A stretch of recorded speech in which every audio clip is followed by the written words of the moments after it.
Hello दोस्तों, आज हम बात करेंगे कि एक गाड़ी एक एसेट है या लायबिलिटी है। कुछ लोग मानते हैं कि वो एक लायबिलिटी है और कईयों के लिए वो एक एसेट है। अगर आप एक सर्विसमैन हैं या आप नौकरी वाले आदमी हैं या आप नौकरी करते हैं, तो हो सकता है कि वो आपके लिए एक लायबिलिटी हो। ऐसा मैं क्यों कह रहा हूँ? एक तो जो सर्विस कर रहे हैं वो जो इनकम वो अर्न करते हैं उस पे भी अपना टैक्स देते हैं, ठीक है? सेकंड क्या है, अगर आप कोई कार ले रहे हो, चाहे छोटी चाहे बड़ी, गवर्नमेंट उस पे टैक्स लेती है। रोड टैक्स के फॉर्म में भी लेती है और उसके अलावा आप उस पे इंश्योरेंस भी कराते हैं। और अगर ड्राइव कर रहे हो तो फिर स्क्रैचेस भी आने हैं, वेयर एंड टियर भी होना है और मेंटेनेंस भी होनी है। तो इस सेंस में उसे लायबिलिटी कहते हैं। क्यों? क्योंकि वो आपकी पॉकेट से पैसा निकाल रही है, ठीक। ऑन दी अदर हैंड, कोई अगर मान लीजिए बिजनेसमैन है या कोई कंपनी है, उसके लिए वो एक एसेट साबित हो सकता है। कैसे? कंपनी अगर कार लेती है तो उसको एक्सपेंस में शो कर सकती है, जिस पे हो सकता है उसको इनकम टैक्स रिबेट उसमें मिल जाए। हो सकता है ऐसा, ठीक। सेकंड क्या है, अब हर साल एक कार की जो वैल्यू है वो डेप्रिशिएट होती है।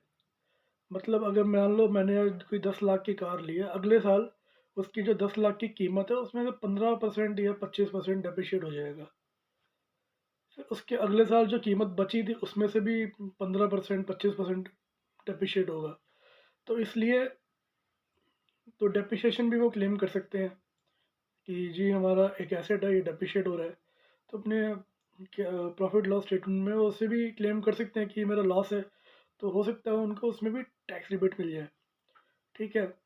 और फिर हम नौकरी पेशे वाले पे अगर आए, तो मान लीजिए आपकी सैलरी साल का पैकेज 20 लाख का है, 10 लाख का है मान लीजिए। इन दैट केस आपका जो रिस्पेक्टिव टैक्स स्लैब है आपको उसके हिसाब से टैक्स भी देना पड़ेगा। ऊपर से आप रोड टैक्स भी दे रहे हैं।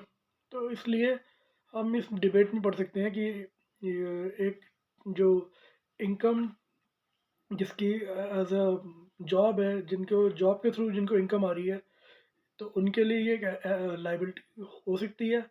और एक कंपनी या एक बिजनेसमैन के लिए ये एक एसेट हो सकता है। अगर आप कॉमर्स या फिर आप अकाउंटेंसी आप करते हैं या आप कॉमर्स बैकग्राउंड वाले हैं, तो आपको पता होगा कि कैश फ्लो स्टेटमेंट में टॉप लाइन्स अपनी इनकम होती है या सेल्स होती है। उसके बाद उसमें से हम एक्सपेंसेस निकालते हैं, उसके बाद हम उसमें से इंटरेस्ट निकालते हैं, डेप्रिसिएशन निकालते हैं, अमोर्टाइजेशन निकालते हैं। उसके बाद जो इनकम बचती है उस पर टैक्स लगता है। उसके बाद हमें जो बचता है वो हमारा नेट प्रॉफिट होता है। तो कंपनीज क्या कर सकती हैं इसके अंदर, जो करती भी हैं, शायद करती होंगी आई बिलीव, कि किसी कार अगर ली है उन्होंने तो वो एज अ एक्सपेंस दिखाएंगी और हर साल वो डेप्रिशिएट हो ही रही है, तो उस पर भी वो क्लेम कर सकती हैं और करती भी होंगी। तो उस पे हो सकता है कि उनको टैक्स रिबेट मिलता हो। तो इसलिए फॉर कंपनी वो एक एसेट है, और फॉर अ इनकम मैन जो सर्विस मैन जो जॉब कर रहे हैं उनके लिए हो सकता है कि लाइबिलिटी हो। Thank you.